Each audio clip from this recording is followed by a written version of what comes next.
Hello, Joey. We are once again in your favorite place, which is listening to loud noises while I talk in my truck. I know this is what you're looking forward to when you think, man, I really want to hear CJ talk about a book. I want to hear his turn signal. But anyway, the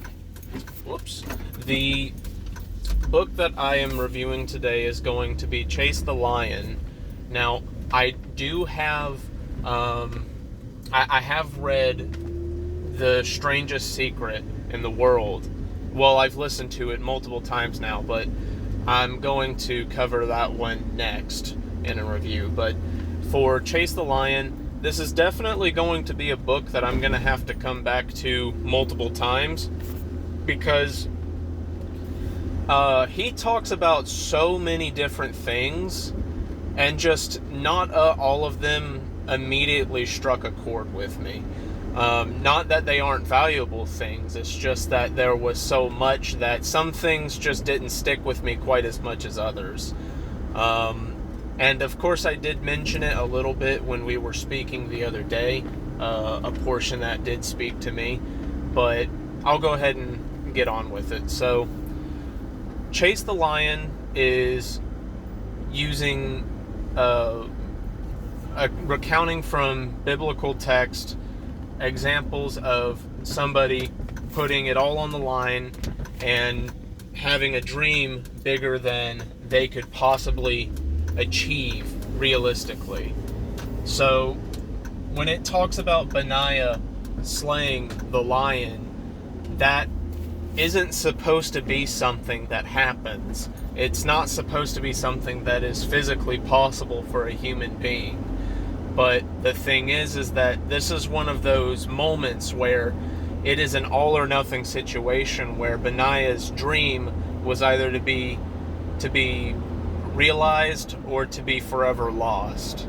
And he has the courage to chase it down, track it down more so, and then it's this really cool scene of him backing up, not because he's given up, but because he's getting a running head start, jumps straight into the lion's den, and he lives. He kills the lion,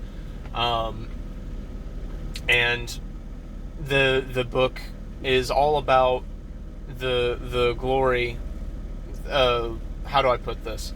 About dreaming bigger than something we can possibly achieve ourselves, primarily for the reason of giving the glory to Yahweh, but also because it is our duty to be able to dream big and plant the seeds for generations that are not yet born.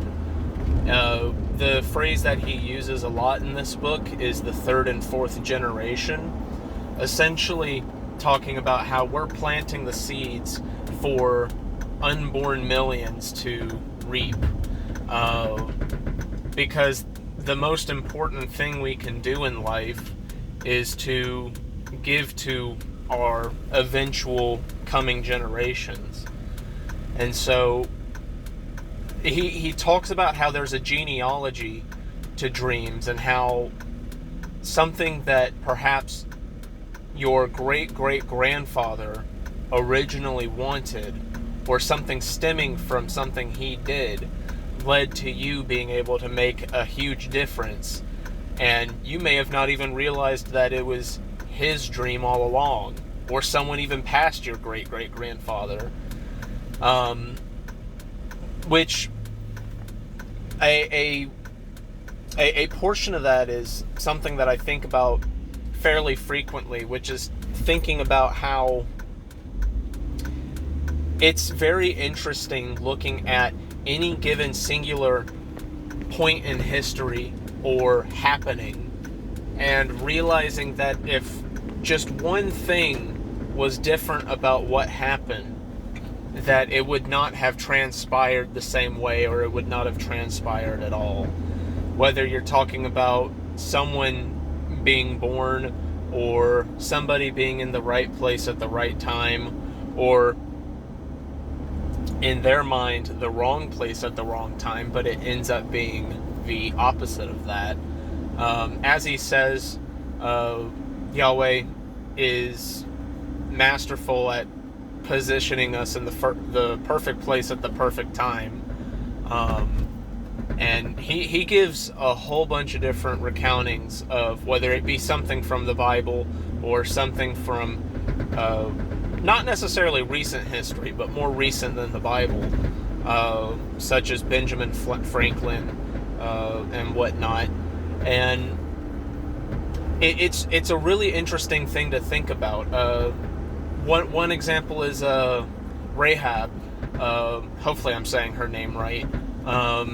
Who was a prostitute that helped I think it was the Jewish spies live, and that decision alone, she asked that as payment for her making sure that they survive, that they take care of her family.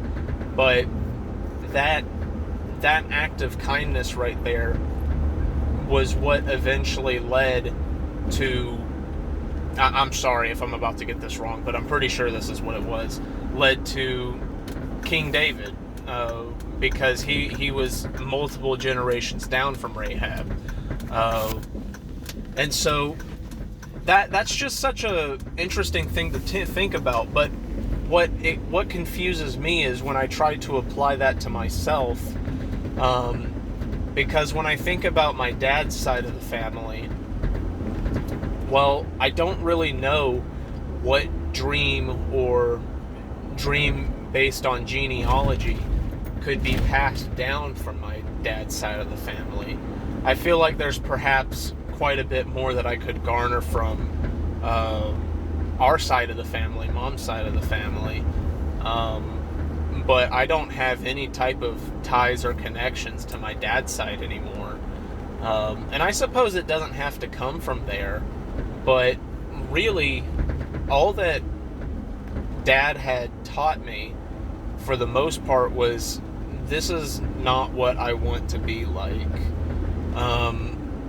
And, obviously it would be great if that wasn't the case, but, I mean, you have to take something away from, a less than optimal situation like that.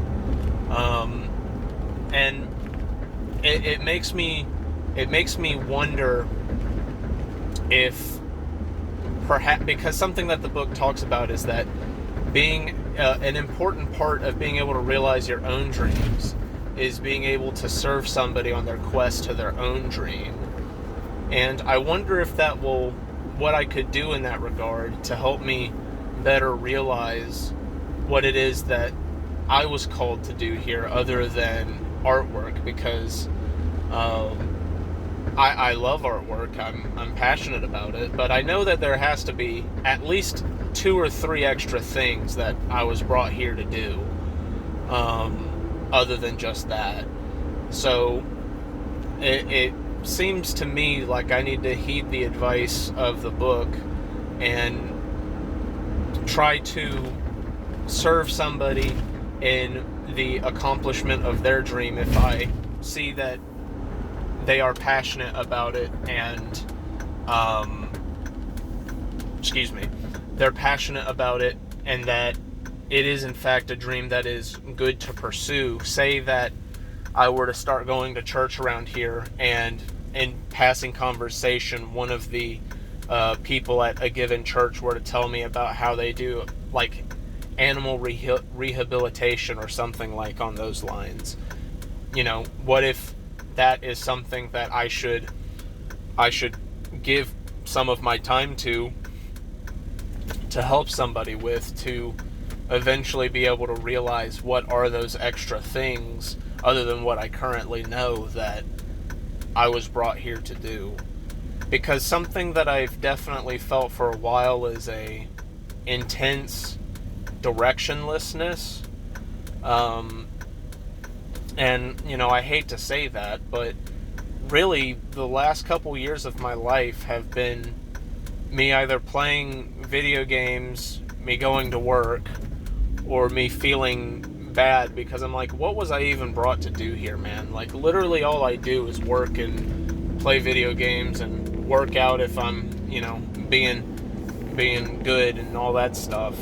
So that's definitely something I need to figure out. And I think that the book, one of the biggest things I can garner from the book is that I need to try and find people that have good, noble dreams and serve them in their pursuit of those. That way it will not only help them accomplish what they're doing, but also help me in my pursuit of figuring out what I'm trying to do. So yeah, like I said, I'm definitely going to have to listen to this one a couple times. It goes over so many different things. So these were the things that I took away from it first and foremost. So hopefully you enjoyed what I had to say, or, thought it was interesting. And, I'd love to talk about the book more in the coming future when we get to talk again. So have a nice rest of your day.